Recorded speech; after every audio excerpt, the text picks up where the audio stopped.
दोस्तों नमस्कार। मैं हूं अवधेश कुमार। आज फिर से एक बार आप लोगों के बीच उपस्थित हूं एक नए टॉपिक के साथ। आज का विषय है हमारा भगत सिंह जी के ऊपर, जो उन्होंने जेल में रहते हुए एक लेख लिखा था जिसका नाम था मैं नास्तिक क्यों हूं। आज हम उस विषय पर विस्तार से चर्चा करेंगे, जानेंगे समझेंगे कि भगत सिंह ने ऐसा क्यों कहा कि मैं नास्तिक क्यों हूं। तो चलिए वीडियो शुरू करते हैं। दोस्तों, यह लेख भगत सिंह ने जेल में रहते हुए लिखा था और यह 27 सितंबर सन 1931 को लाहौर के अखबार द पीपल में प्रकाशित हुआ। इस लेख में भगत सिंह ने ईश्वर की उपस्थिति पर अनेक तर्कपूर्ण सवाल खड़े किए और इस संसार के निर्माण, मनुष्य के जन्म, मनुष्य के मन में ईश्वर की कल्पना के साथ साथ संसार में मनुष्य की दीनता, उसके शोषण, दुनिया में व्याप्त अराजकता और भेद भाव, वर्ण भेद की स्थितियों का भी विश्लेषण किया है। यह भगत सिंह के लेखन के सबसे चर्चित हिस्सों में रहा है। स्वतंत्रता सेनानी बाबा रणधीर सिंह सन 1930-31 के बीच लाहौर के सेंट्रल जेल में कैद थे। वे एक धार्मिक व्यक्ति थे जिन्हें यह जानकर बहुत कष्ट हुआ कि भगत सिंह का ईश्वर पर विश्वास नहीं है। वे किसी तरह भगत सिंह की काल कोठरी में पहुंचने में सफल हुए और उन्हें ईश्वर के अस्तित्व पर यकीन दिलाने की कोशिश की। असफल होने पर बाबा ने नाराज होकर कहा, प्रसिद्धि से तुम्हारा दिमाग खराब हो गया है और तुम अहंकारी बन गए हो, जो कि एक काले पर्दे के तरह तुम्हारे और ईश्वर के बीच खड़ी है। इस टिप्पणी के जवाब में ही भगत सिंह ने यह लेख लिखा। एक नया प्रश्न उठ खड़ा हुआ, क्या मैं किसी अहंकार के कारण सर्वशक्तिमान, सर्वव्यापी तथा सर्वज्ञानी ईश्वर के अस्तित्व पर विश्वास नहीं करता हूँ? मेरे कुछ दोस्त शायद ऐसा कहकर मैं उन पर बहुत अधिकार नहीं जमा रहा हूँ, मेरे साथ अपने थोड़े से संपर्क में इस निष्कर्ष पर पहुँचने के लिए उत्सुक है कि मैं ईश्वर के अस्तित्व को नकार कर कुछ जरूरत से ज़्यादा आगे जा रहा हूँ और मेरे घमंड ने कुछ हद तक मुझे इस विश्वास के लिए उकसाया है। मैं ऐसी कोई सेखी नहीं बघारता कि मैं मानवीय कमजोरियों से बहुत ऊपर हूँ। मैं एक मनुष्य हूँ और इससे अधिक कुछ नहीं। कोई भी इससे अधिक होने का दावा नहीं कर सकता। यह कमजोरी मेरे अंदर भी है। अहंकार भी मेरे स्वभाव का अंग है। अपने कामरेडों के बीच मुझे निरंकुश कहा जाता था। कामरेडों का मतलब होता है दोस्तों, जो लोग इनके बीच रहते थे, भगत सिंह के बीच रह करके जो लोग और भगत सिंह उनके साथ रहकर काम करते थे, वही लोगों को कामरेडो कहा जाता है। यहाँ तक कि मेरे दोस्त श्री वटकेश्वर कुमार दत्त भी मुझे कभी कभी ऐसा कहते थे। कई मौक़ों पर शुभेच्छाचारी कह मेरी निंदा भी की गई। कुछ दोस्तों को शिकायत है और गंभीर रूप से है कि मैं अनचाहे ही अपने विचार उन पर थोपता हूँ और अपने प्रस्तावों को मनवा लेता हूँ। यह बात कुछ हद तक सही है, इससे मैं इनकार नहीं करता। इसे अहंकार कहा जा सकता है। जहाँ तक अन्य प्रचलित मतों के मुकाबले हमारे अपने मत का सवाल है, मुझे निश्चय ही अपने मत पर गर्व है, लेकिन यह व्यक्तिगत नहीं है। ऐसा हो सकता है कि यह केवल अपने विश्वास के प्रति न्यायोचित गर्व हो और इसको घमंड नहीं कहा जा सकता। घमंड तो स्वयं के प्रति अनुचित गर्व की अधिकता है। क्या यह अनुचित गर्व ही जो मुझे नास्तिकता की ओर ले गया, अथवा इस विषय का खूब सावधानी से अध्ययन करने और उस पर खूब विचार करने के बाद मैंने ईश्वर पर अविश्वास किया? मैंने यह समझने में पूरी तरह से असफल रहा हूँ। मैं यह समझने में पूरी तरह से असफल रहा हूँ कि अनुचित गर्व या वृथाभिमानी किसी तरह किसी व्यक्ति के ईश्वर में विश्वास करने के रास्ते में रोड़ा बन सकता है। किसी वास्तव में महान व्यक्ति की महानता को मैं मान्यता न दूं, यह तभी हो सकता है जब मुझे भी थोड़ा ऐसा ऐश प्राप्त हो गया हो जिसके या तो मैं योग्य नहीं हूँ या मेरे अंदर वे गुण नहीं हैं जो इसके लिए आवश्यक है। यहाँ तक तो समझ में आता है, लेकिन यह कैसे हो सकता है कि एक व्यक्ति जो ईश्वर में विश्वास रखता हो, सहसा अपने व्यक्तिगत अहंकार के कारण उसमें विश्वास करना बंद कर दे? दो ही रास्ते संभव हैं, या तो मनुष्य अपने को ईश्वर का प्रतिद्वंद्वी समझने लगे या वह स्वयं को ही ईश्वर मानना शुरू कर दे। इन दोनों ही अवस्थाओं में वह सच्चा नास्तिक नहीं बन सकता। पहली अवस्था में तो वह अपने प्रतिद्वंद्वी के अस्तित्व को नकारता ही नहीं है। दूसरी अवस्था में भी वह एक ऐसी चेतना के अस्तित्व को मानता है जो पर्दे के पीछे से प्रकृति की सभी गतिविधियों का संचालन करती है। मैं तो उस सर्वशक्तिमान परम आत्मा के अस्तित्व से ही इनकार करता हूँ। यह अहंकार नहीं है जिसने मुझे नास्तिकता के सिद्धांत को ग्रहण करने के लिए प्रेरित किया। मैं ना तो एक प्रतिद्वंद्वी हूँ, ना ही एक अवतार, और ना ही स्वयं परमात्मा। इस अभियोग को अस्वीकार करने के लिए आइए तथ्यों पर गौर करें। मेरे इन दोस्तों के अनुसार दिल्ली बम केस में और लाहौर षड्यंत्र केस के दौरान मुझे जो अनावश्यक यश मिला, शायद उस कारण मैं प्रथा अभिमानी हो गया। मेरा नास्तिकतावाद कोई अभी हाल की उत्पत्ति नहीं है। मैं तो ईश्वर पर विश्वास करना तब छोड़ दिया था जब मैं एक अप्रसिद्ध नौजवान था। दोस्तों, ये भगत सिंह का कहना है। कम से कम एक कॉलेज का विद्यार्थी तो ऐसे ही अनुचित अहंकार को नहीं पाल पोस सकता जो उसे नास्तिकता की ओर ले जाए। यद्यपि मैं कुछ अध्यापकों का चाहता था तथा कुछ अन्य को मैं अच्छा नहीं लगता था, पर मैं कभी भी बहुत मेहनती अथवा पढ़ाकू विद्यार्थी नहीं रहा। अहंकार जैसी भावना में फंसने का कोई मौका ही ना मिल सका। मैं तो एक बहुत लज्जालु स्वभाव का लड़का था जिसकी भविष्य के बारे में कुछ निराशावादी प्रकृति थी। मेरे बाबा, जिनके प्रभाव में मैं बड़ा हुआ, एक रूढ़वादी आर्य समाजी हैं। एक आर्य समाजी और कुछ भी हो, नास्तिक नहीं होता। बिल्कुल सही कहा भगत सिंह ने। उनके बाबा आर्य समाजी थे और आर्य समाजी लोग कुछ भी हो सकते हैं लेकिन नास्तिक नहीं हो सकते। अपनी प्राथमिक शिक्षा पूरी करने के बाद मैंने डीएलवी स्कूल लाहौर में प्रवेश लिया और पूरे 1 साल उनके छात्रावास में रहा। वहाँ सुबह और शाम की प्रार्थना के अतिरिक्त मैं घंटों गायत्री मंत्र जाप करता था। उन दिनों मैं पूरा भक्त था। बाद में मैंने अपने पिता के साथ रहना शुरू किया। जहाँ तक धार्मिक रूढ़िता का प्रश्न है, वह एक उदारवादी व्यक्ति हैं। उन्हीं की शिक्षा से मुझे स्वतंत्रता के ध्येय के लिए अपने जीवन को समर्पित करने की प्रेरणा मिली। किंतु वे नास्तिक नहीं हैं। उनका ईश्वर में दृढ़ विश्वास है। वे मुझे प्रतिदिन पूजा प्रार्थना के लिए प्रोत्साहित करते रहते थे। इस प्रकार से मेरा पालन पोषण हुआ। असहयोग आंदोलन के दिनों में राष्ट्रीय कॉलेज में प्रवेश लिया, जहां आकर ही मैंने सारी धार्मिक समस्याओं, यहाँ तक कि ईश्वर के अस्तित्व के बारे में उदारतापूर्वक सोचना, विचारना तथा उसकी आलोचना करना शुरू किया। पर अभी भी मैं पक्का नास्तिक न था। उस समय तक मैं अपने लंबे बाल रखता था। यद्यपि मुझे कभी भी सिख या अन्य धर्मों की पौराणिकता और सिद्धांतों में विश्वास न हो सका था, किंतु मेरे ईश्वर के अस्तित्व में दृढ़ निष्ठा थी। बाद में मैं क्रांतिकारी पार्टी से जुड़ा। वहाँ जिसे पहले नेता से मेरा परिचय हुआ या संपर्क हुआ, वे तो पक्का विश्वास न होते हुए भी ईश्वर के अस्तित्व को नकारने का साहस ही नहीं कर सकते थे। ईश्वर के बारे में मेरे हठ पूर्वक पूछते रहने पर वे कहते, अब इच्छा हो, यानी कि जब इच्छा हो तब पूजा कर लिया करो। यह नास्तिकता है जिसमें साहस का स्वभाव है। दूसरे नेता जिनके मैं संपर्क में आता, पक्के श्रद्धालु, आदरणीय कामरेड सचिंद्रनाथ सन्याल, आजकल काकोरी षड्यंत्र केस के सिलसिले में आजीवन कारावास भोग रहे हैं। उनकी पुस्तक बंदी जीवन ईश्वर की महिमा का जोर शोर से गान है। उन्होंने उसमें ईश्वर के ऊपर प्रशंसा के पुष्प रहस्यात्मक वेदना के कारण बरसाए हैं।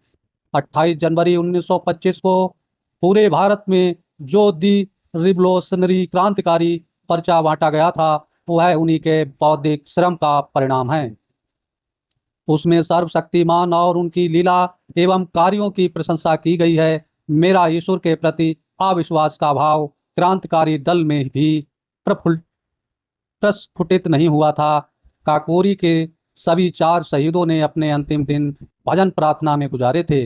रामप्रसाद बिस्मिल एक रूढ़वादी आर्य समाजी थे। समाजवाद तथा सामान्यवाद में अपने बृहद अध्ययन के बावजूद राजेन लहड़ी उपनिषद एवं गीता के श्लोकों के उच्चारण की अपनी अभिलाषा को दबा न सके।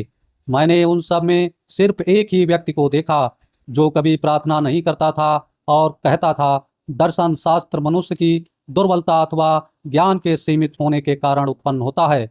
वह भी आजीवन निर्वासन की सजा भोग रहा है, परंतु उसने भी ईश्वर के अस्तित्व को नकारने की कभी हिम्मत नहीं की। इस समय तक मैं केवल एक रोमांटिक आदर्शवादी क्रांतिकारी था।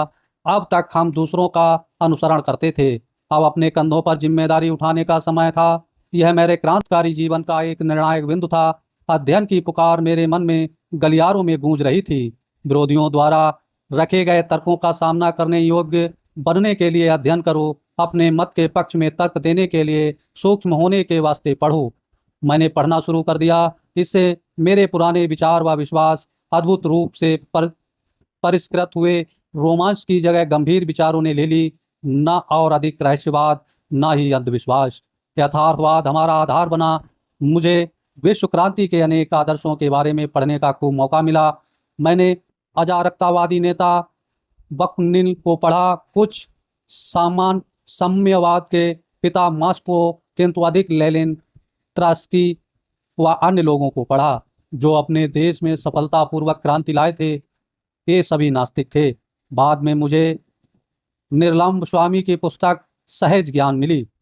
इसमें रहस्यवादी नास्तिकता थी। 1926 के अंत तक मुझे इस बात का विश्वास हो गया कि एक सर्वशक्तिमान परमात्मा की बात, जिसने ब्रह्मांड का सृजन, दिग्गजन और संचालन किया, एक पूरी बकवास है।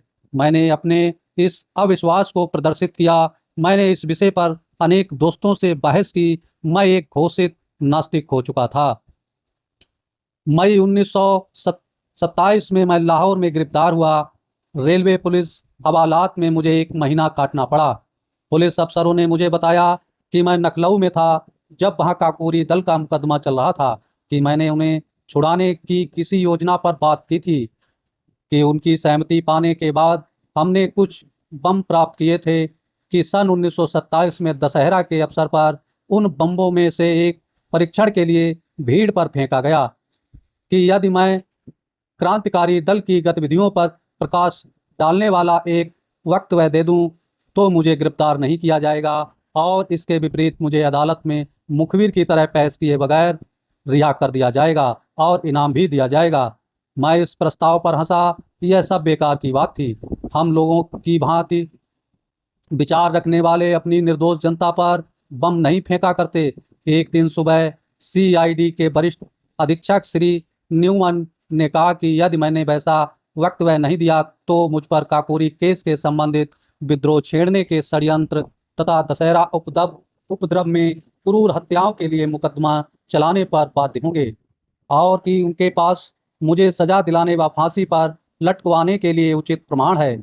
उसी दिन से कुछ पुलिस अफसरों ने मुझे नियम से दोनों समय ईश्वर की स्तुति करने के लिए फुसलाना शुरू किया। पर अब मैं एक नास्तिक था। मैं स्वयं के लिए यह बात तय करना चाहता था कि क्या शांति और आनंद के दिनों में ही मैं नास्तिक होने का दंभ भरता हूँ, या ऐसे कठिन समय में भी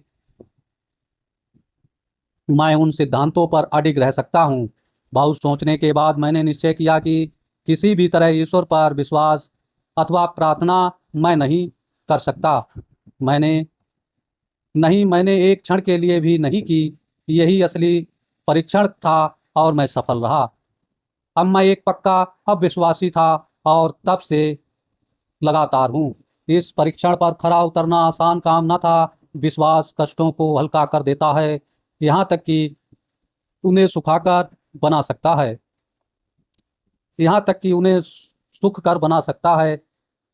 ईश्वर में मनुष्य को अत्य अत्यधिक सद्भावना देने वाला एक आधार मिल सकता है। उसके बिना मनुष्य को अपने ऊपर निर्भर करना पड़ता है। तूफान और झंझावट के बीच अपने पांव पर खड़ा रहना कोई बच्चों का खेल नहीं।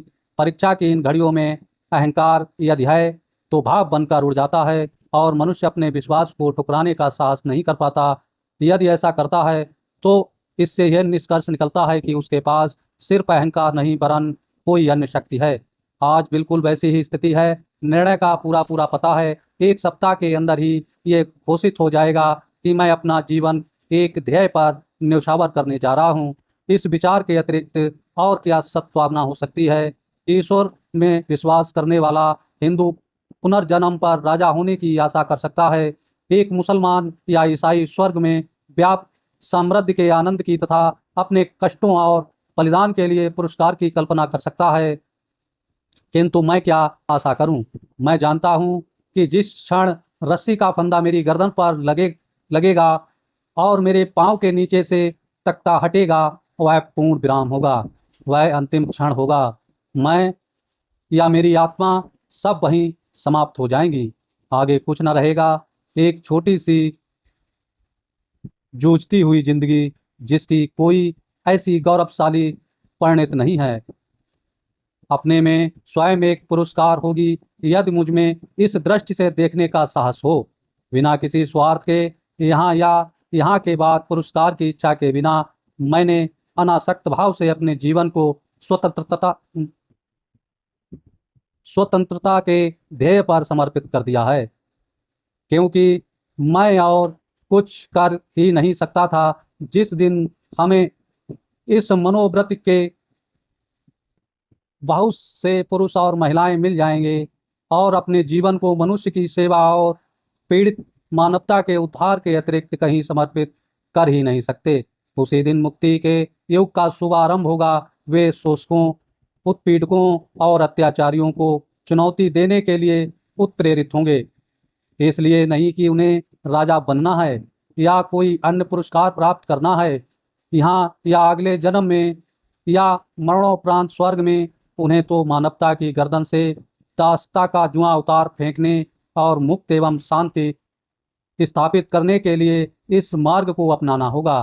क्या वे इस रास्ते पर चलेंगे जो उनके अपने लिए खतरनाक किंतु उनकी महान आत्मा के लिए एकमात्र काल्पनिक रास्ता है? क्या इस महान ध्येय के प्रति उनके गर्व को अहंकार कहकर उसका गलत अर्थ लगाया जाएगा?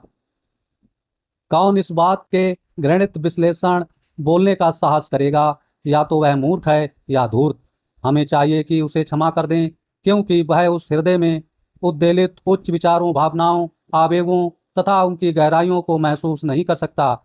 उसका हृदय मांस के एक टुकड़े की तरह मृत है। उसकी आंखों पर अन्य स्वभाव के प्रेतों की छाया पड़ने से वे कमजोर हो गई हैं। स्वयं पर भरोसा करने के गुणों को सदैव अहंकार की संज्ञा दी जा सकती है। ये दुखद पूर्ण और कष्टप्रद है, पर चारा ही क्या है? आलोचना और स्वतंत्र विचार एक क्रांतिकारी के दिनों अनिवार्य गुण हैं, क्योंकि हमारे पूर्वजों ने किसी परमात्मा के प्रति विश्वास बना लिया था। अतः कोई भी व्यक्ति जो उस विश्वास को सत्यता या उस परम आत्मा के अस्तित्व को ही चुनौती दे, उसको विधर्मी, विश्वासघाती कहा जाएगा। यदि उसके तर्क इतने अकाट्य हैं कि उसका खंडन वितर्क द्वारा नहीं हो सकता और उसकी अवस्था इतनी प्रबल है कि उसे ईश्वर के प्रकोप से होने वाली विपत्तियों का भय दिखाकर दबाया नहीं जा सकता, तो उसकी यह कहकर निंदा नहीं की जा सकती कि वह वृथाभिमानी है। यह मेरा अहंकार नहीं था जो मुझे नास्तिकता की ओर ले गया। मेरे तर्क का तरीका संतोषप्रद सिद्ध हुआ या नहीं, इसका निर्णय मेरे पाठक को करना होगा, मुझे नहीं। मैं जानता हूं कि ईश्वर पर विश्वास ने आज मेरा जीवन आसान और मेरा बोझ हल्का कर दिया होता, उस पर मेरे अविश्वास ने सारे वातावरण को अत्यंत शुष्क बना दिया है। थोड़ा सा रहस्यवाद इसे कवित्व कवित्वमय बना सकता है, किंतु मेरे भाग्य को कभी उन्माद का सहारा नहीं चाहिए। मैं यथार्थवादी हूँ। मैं अंततः प्रकृति पर विवेक की सहायता से विजय चाहता हूँ। इस ध्येय में मैं सदैव सफल नहीं हुआ। प्रयास करना मनुष्य का कर्तव्य है। सफलता तो संयोग तथा वातावरण पर निर्भर है। कोई भी मनुष्य जिसमें तनिक भी विवेक शक्ति है, वह अपने वातावरण को तार्किक रूप से समझना चाहेगा। जहाँ सीधा प्रमाण नहीं है, वहाँ दर्शन शास्त्र का महत्व है। अब हमारे पूर्वजों ने फुर्सत के समय विश्व के रहस्य को, इसके भूत, वर्तमान एवं भविष्य को, इसके क्यों और कहाँ से को समझने का प्रयास किया, तो सीधे परिणामों के कठिन अभाव में हर व्यक्ति ने इन प्रश्नों को अपने ढंग से हल किया। यही कारण है कि विभिन्न धार्मिक मतों में हमको इतना अंतर मिलता है। जो कभी कभी वैमनस्य तथा झगड़े का रूप ले लेता है। न केवल पूर्व और पश्चिम के दर्शनों में मतभेद है, बल्कि प्रत्येक गोलार्ध के अपने विभिन्न मतों में आपस में अंतर है। पूर्व के धर्मों में इस्लाम तथा हिंदू धर्म में जरा भी अनुरूपता नहीं है। भारत में ही बौद्ध तथा जैन धर्म उस ब्राह्मणवाद से बहुत अलग हैं, जिसमें स्वयं आर्य समाज व सनातन धर्म जैसे विरोधी मत पाए जाते हैं। पुराने समय का एक स्वतंत्र विचारक चारवाक, उसने ईश्वर को पुराने समय में ही चुनौती दी थी। हर व्यक्ति अपने को सही मानता है। दुर्भाग्य की बात है कि बजाय पुराने विचारकों के अनुभवों तथा विचारों को भविष्य में अज्ञानता के विरुद्ध लड़ाई का आधार बनाने के, हम आलसियों की तरह जो हम सिद्ध हो चुके हैं, उनके कथन में अविचल एवं संशयहीन विश्वास की चीख पुकार करते रहते हैं और इस प्रकार मानवता के विकास को जड़ बनाने के दोषी हैं। सिर्फ विश्वास और अंधविश्वास खतरनाक हैं। यह मस्तिष्क को मूड और मनुष्य को प्रतिक्रियावादी बना देता है। जो मनुष्य अपने को यथार्थवादी होने का दावा करता है, उसे समस्त प्राचीन रूढ़िगत विश्वासों को चुनौती देनी होगी। प्राचीन मतों को तर्क की कसौटी पर कसना होगा। यदि वे तर्क का प्रहार न कर सकें तो टुकड़े टुकड़े होकर गिर पड़ेगा। तब नए दर्शन की स्थापना के लिए उसको पुराना धाराशाही करके जगह साफ करना और पुराने विश्वासों की कुछ बातों का प्रयोग करके पुनर्निर्माण में प्राचीन विश्वासों के ठोसपन का प्रश्न करने के संबंध में अस्त व्यस्त हूँ। मुझे पूरा विश्वास है कि एक चेतन परमात्मा का, जो प्रकृति की गति का दिग्दर्शन एवं संचालन करता है, कोई अस्तित्व नहीं है। हम प्रकृति में विश्वास करते हैं और समस्त प्रगतिशील आंदोलन का ध्येय मनुष्य द्वारा अपनी सेवा के लिए प्रकृति पर विजय प्राप्त करना मानते हैं। इसको दिशा देने के पीछे कोई चेतन शक्ति नहीं है। यही हमारा दर्शन है।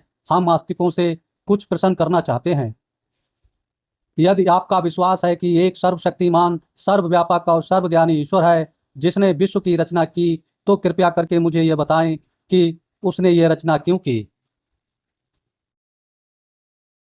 कष्टों और संतापों से दुनिया, असंख्य दुखों के शाश्वत अनंत संगठनों से ग्रसित एक भी व्यक्ति तो पूरी तरह संतुष्ट नहीं है। कृपया या ना कहें कि यही उनका नियम है। यदि वह किसी नियम से बंधा है तो वह सर्वशक्तिमान नहीं है, वह भी हमारी तरह नियमों का दास है। कृपया करके यह भी ना कहें कि यह उसका मनोरंजन है। नीरो ने बम एक रोम जलाया था नीरो ने बस एक रोम जलाया था। उसने बहुत थोड़ी संख्या में लोगों की हत्या की। उसने तो बहुत थोड़ा दुख पैदा किया अपने पूर्ण मनोरंजन के लिए। और उसका इतिहास में क्या स्थान है? उसे इतिहासकार किसी नाम से बुलाते हैं उसे इतिहासकार किस नाम से बुलाते हैं? सभी विषैले विश्लेषण उस पर बरसाए जाते हैं। पन्ने उसकी निंदा के वाक्यों से काले पुते हैं, भर्त्सना करते हैं।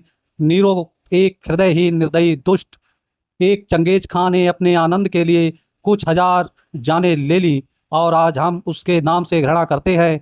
तब किसी प्रकार तुम अपने ईश्वर को न्यायोचित ठहराते हो, उस शाश्वत नीरो को, जो हर दिन, हर घंटे और हर मिनट असंख्य दुख देता रहा और अभी भी दे रहा है। फिर तुम कैसे उसके दुष्कर्मों का पक्ष लेने की सोचते हो, जो चंगेज खां से प्रत्येक क्षण अधिक है? क्या यह सब याद में इन निर्दोष कष्ट सहने वालों को पुरस्कार और गलती करने वालों को दंड देने के लिए हो रहा है? ठीक है, ठीक है। तुम कब तक उस व्यक्ति को उचित ठहराते रहोगे जो हमारे शरीर पर घाव करने का साहस इसलिए करता है कि बाद में मुलायम और आरामदायक मलहम लगाएगा? ग्लेडि ग्लेडिएट ग्लेडिएटर ग्लेडिएटर संस्था के संस्थापक कहाँ तक उचित करते हैं कि एक भूखे खूंखार शेर के सामने मनुष्य को फेंक दो। यदि वह उससे जान बचा लेता है तो उसकी खूब देखभाल हो जाएगी। इसीलिए मैं पूछता हूँ कि उस चेतन परमात्मा ने इस विश्व और उसमें मनुष्यों की रचना क्यों की? आनंद लूटने के लिए? तब उसमें और नीरो में क्या फर्क है? तुम मुसलमानों और ईसाइयों, तुम तो पुनर्जन्म में विश्वास नहीं करते। तुम तो हिंदुओं की तरह यह तर्क पेश नहीं कर सकते कि प्रत्यक्षतः निर्दोष व्यक्तियों के कष्ट उनके पूर्व जन्मों के कर्मों का फल है। मैं तुमसे पूछता हूँ कि उस सर्वशक्तिशाली ने शब्द द्वारा विश्व के उत्पत्ति के लिए 6 दिन तक क्यों परिश्रम किया, और प्रत्येक दिन वह क्यों कहता है कि सब ठीक है। बुलाओ उसे आज, उसे पिछला इतिहास दिखाओ, उसे आज की परिस्थितियों का अध्ययन करने दो। हम देखेंगे कि क्या वह कहने का साहस करता है कि सब ठीक है।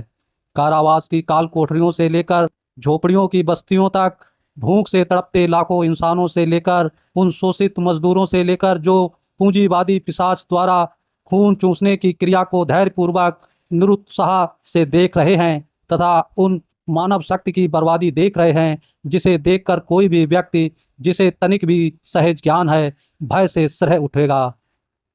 और अधिक उत्पादन को जरूरतमंद लोगों में बांटने के बजाय समुद्र में फेंक देना बेहतर समझने से लेकर राजाओं के उन महलों तक जिनकी नींव मानवों की हड्डियों पर पड़ी है, उनको यह सब रहने दो, उनको यह सब देखने दो और फिर कहे सब कुछ ठीक है क्या और कहाँ से। यही मेरा प्रश्न है। तुम चुप हो, ठीक है, तो मैं आगे चलता हूँ।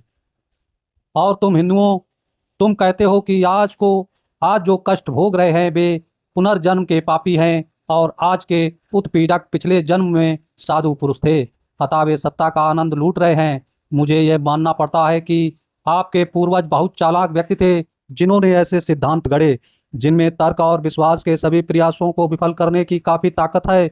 न्याय शास्त्र के अनुसार दंड को अपराधी पर पड़ने वाले असर के आधार पर केवल 3 कारणों से उचित ठहराया जा सकता है। वे हैं प्रतिकार, भय तथा सुधार। आज सभी प्रगतिशील विचारकों द्वारा प्रतिकार के सिद्धांत की निंदा की जाती है। भयभीत करने के सिद्धांत का भी अंत वही है। सुधार करने का सिद्धांत ही केवल आवश्यक है और मानवता की प्रगति के लिए अनिवार्य है। इसका ध्येय अपराधी को योग्य और शांत प्रिय नागरिक के रूप में समाज को लौटाना है। किंतु यदि हम मनुष्य को अपराधी मान भी लें तो ईश्वर द्वारा उन्हें दिए गए दंड की क्या प्रकृति है। तुम कहते हो वह उन्हें गया, बिल्ली, पेड़, जड़ी बूटी या जानवर बनाकर पैदा करता है। तुम ऐसे 84 लाख दंडों को गिनाते हो। मैं पूछता हूँ कि मनुष्य पर इनका सुधारक के रूप में क्या असर है। तुम ऐसे कितने व्यक्तियों से मिलते हो जो ये कहते हैं कि वे किसी पाप के कारण पुनर्जन्म में गधा के रूप में पैदा हुए थे। एक भी नहीं। अपने पुराणों से उदाहरण ना दो। मेरे पास तुम्हारी पौराणिक कथाओं के लिए कोई स्थान नहीं। और फिर क्या तुम्हें पता है कि दुनिया में सबसे बड़ा पाप गरीब होना है। गरीबी एक अभिशाप है, यह एक दंड है। मैं पूछता हूँ कि दंड प्रक्रिया की कहाँ तक प्रशंसा करें जो अनिवार्यतः मनुष्य को और अधिक अपराध करने को बाध्य करे। क्या तुम्हारे ईश्वर ने यह नहीं सोचा था या उसको ये सारी बातें मानवता द्वारा अकथनीय कष्टों के झेलने की कीमत पर अनुभव से सीखनी थी। तुम क्या सोचते हो किसी गरीब या अनपढ़ परिवार जैसे एक चमार या मेहतर के यहाँ पैदा होने पर इंसान का क्या भाग्य होगा। चूंकि वह गरीब है इसीलिए पढ़ाई नहीं कर सकता। वह अपने साथियों से तिरस्कृत एवं परित्रस्त रहता है जो ऊंची जाति में पैदा होने के कारण अपने को ऊंचा समझते हैं। उनका अज्ञान, उनकी गरीबी तथा उससे किया गया व्यवहार उनके हृदय को समाज के प्रति निठुर बना देते हैं। यदि वह कोई पाप करता है तो उसका फल कौन भोगेगा, ईश्वर वह स्वयं या समाज के मनीषी। और उन लोगों के दंड के बारे में क्या होगा जिन्हें दम्भी ब्राह्मणों ने जानबूझकर अज्ञानी बनाए रखा तथा उनको तुम्हारी ज्ञान की पवित्र पुस्तकों वेदों के कुछ वाक्य सुन लेने के कारण कान में पिघले शीशे को धारा सहन करने की सजा भुगतनी पड़ती थी। यदि वे कोई अपराध करते हैं तो उनके लिए कौन जिम्मेदार होगा और उनका प्रहार कौन सहेगा। मेरे प्रिय दोस्तों, ये सिद्धांत विशेषाधिकार युक्त लोगों के आविष्कार हैं। ये अपनी हथियाई हुई शक्ति, पूंजी तथा उच्चता को उन सिद्धांतों के आधार पर सही ठहराते हैं। अपटान सिकलेयर ने लिखा था कि मनुष्य को बस अमरत्व में विश्वास दिला दो और उसके बाद उसकी सारी संपत्ति लूट लो। वह बगैर बड़बड़ाए इस कार्य में तुम्हारी सहायता करेगा। धर्म के उपदेशकों तथा सत्ता के स्वामियों ने के गठबंधन से ही जेल, फांसी, कोड़े और ये सिद्धांत उपजते हैं। मैं पूछता हूँ तुम्हारा सर्वशक्तिशाली ईश्वर हर व्यक्ति को क्यों नहीं उस समय रोकता है जब वह कोई पाप या अपराध कर रहा होता है। यह तो बहुत आसानी से कर सकता है। उसने क्यों नहीं लड़ाकू राजाओं की लड़ाई की उग्रता को समाप्त किया और इस प्रकार विश्व युद्ध द्वारा मानवता पर पड़ने वाली विपत्तियों से उसे बचाया। उसने अंग्रेजों के मस्तिष्क में भारत को मुक्त कर देने की भावना क्यों पैदा नहीं की? वह क्यों नहीं पूंजीपतियों के हृदय में यह परोपकारी उत्साह भर देता है कि वे उत्पादन के साधनों पर अपना व्यक्तिगत संपत्ति का अधिकार त्याग दें और इस प्रकार केवल संपूर्ण श्रमिक समुदाय वरन समस्त मानव समाज को पूंजीवादी बेड़ियों से मुक्त करें? आप समाजवाद की व्यवहारिकता पर तर्क करना चाहते हैं। मैं इसे अपने सर्वशक्तिमान पर मैं इसे आपके सर्वशक्तिमान पर छोड़ देता हूं कि वह लागू करे। जहां तक सामान्य भलाई की बात है, लोग समाजवाद के गुणों को मानते हैं, वे इसके व्यवहारिक ना होने का बहाना लेकर इसका विरोध करते हैं। परमात्मा को आने दो और हर चीज को सही तरीके से कर दे। अंग्रेजों की हुकूमत यहाँ इसलिए नहीं है कि ईश्वर चाहता है, बल्कि इसलिए है कि उसके पास ताकत है और हमें उसका विरोध करने की हिम्मत नहीं। वे हमको अपने प्रभुत्व में ईश्वर की मदद से नहीं रखते, बल्कि बंदूकों, राइफलों, बम और गोलियों, पुलिस और सेना के सहारे। ये हमारी उदासीनता है कि वे समाज के विरुद्ध सबसे निंदनीय अपराध, एक राष्ट्र का दूसरे राष्ट्र द्वारा अत्याचार पूर्ण शोषण सफलतापूर्वक कर रहे हैं। कहाँ है ईश्वर? क्या वह मनुष्य जाति के इन कष्टों का मजा ले रहा है? एक नीरो, एक चंगेज उसका नशा हो? क्या तुम मुझसे पूछते हो कि मैं इस विश्व की उत्पत्ति तथा मानव की उत्पत्ति की व्याख्या कैसे करता हूँ? ठीक है, मैं तुम्हें बताता हूँ। चार्ल्स डार्विन ने इस विषय पर कुछ प्रकाश डालने की कोशिश की है, उसे पढ़ो। यह एक प्रकृति की घटना है। विभिन्न पदार्थों के निहारिका के आकार में आकस्मिक मिश्रण से पृथ्वी बनी। कब इतिहास देखो। इसी प्रकार इसी प्रकार की घटना से मनुष्य पैदा हुए और एक लंबे दौर में मानव डार्विन की जीव की उत्पत्ति पढ़ो। तद उपरांत सारा विकास मनुष्य द्वारा प्रकृति के लगातार विरोध और उस पर विजय प्राप्त करने की चेष्टा से हुआ। यह इस घटना की संभवतः सबसे सूक्ष्म व्याख्या है। तुम्हारा दूसरा तर्क यह हो सकता है कि क्यों एक बच्चा अंधा या लंगड़ा पैदा होता है? क्या यह उसके पूर्व जन्म में किए गए कार्यों का फल नहीं है? जीव विज्ञान वेताओं ने इस समस्या का वैज्ञानिक समाधान निकाल लिया है। अवश्य तुम एक और बचकाना प्रश्न पूछ सकते हो, यदि ईश्वर नहीं है तो लोग उसमें विश्वास क्यों करने लगे? मेरा उत्तर सूक्ष्म तथा स्पष्ट है। जिस प्रकार वे प्रेतों तथा दुष्ट आत्माओं में विश्वास करने लगे, अंतर केवल इतना है कि ईश्वर में विश्वास विश्वव्यापी है और दर्शन अत्यंत विकसित। इसकी उत्पत्ति का श्रेय उन शोषकों की प्रतिभा को है जो परमात्मा के अस्तित्व का उपदेश देकर लोगों को अपने प्रभुत्व में रखना चाहते थे तथा उनकी अपनी विशिष्ट स्थिति का अधिकार एवं अनुमोदन चाहते थे। सभी धर्म संप्रदाय पंथ और अन्य संस्थाएं अंत में निर्दयी और शोषक संस्थाओं व्यक्तियों तथा वर्गों की समर्थक हो जाती हैं। राजाओं के विरुद्ध हर विद्रोही हर धर्म में सदैव ही पाप रहा है। मनुष्य की सीमाओं को पहचानने पर, उसकी दुर्बलता का व दोषों को समझने के बाद, परीक्षा की घड़ियों में मनुष्य की बहादुरी से सामना करने के लिए उत्साहित करने, सभी खतरों को पुरुषत्व के बाद झेलने तथा संपन्नता एवं ऐश्वर्य में उसके विस्फोटकों को बांधने के लिए ईश्वर के काल्पनिक अस्तित्व की रचना हुई। अपने व्यक्तिगत नियमों तथा अभिभावकी उदारता से पूर्ण ईश्वर की बड़ा चढ़ाकर कल्पना एवं चित्रण किया गया। जब किसी उग्रता तथा व्यक्तिगत नियमों की चर्चा होती है तो उसका उपयोग एक भय दिखाने वाले के रूप में किया जाता है, ताकि कोई मनुष्य समाज के लिए खतरा ना बन जाए। जब उसके अभिभावक गुणों की व्याख्या होती है तो उसका उपयोग एक पिता, माता, भाई, बहन, दोस्त तथा सहायक की तरह किया जाता है। तब मनुष्य अपने सभी दोस्तों द्वारा विश्वासघात तथा त्याग देने से अत्यंत कलेश में हो, तब उसे एक विचार से सद्भावना मिल सकती है कि एक सदा अच्छा दोस्त उसकी सहायता करने को है, उसको सहारा देगा तथा वह सर्वशक्तिमान है और कुछ भी कर सकता है। वास्तव में आदिम काल में यह समाज के लिए उपयोगी था। पीड़ा में पड़े मनुष्य के लिए ईश्वर की कल्पना उपयोगी होती है। समाज को इस विश्वास के विरुद्ध लड़ना होगा।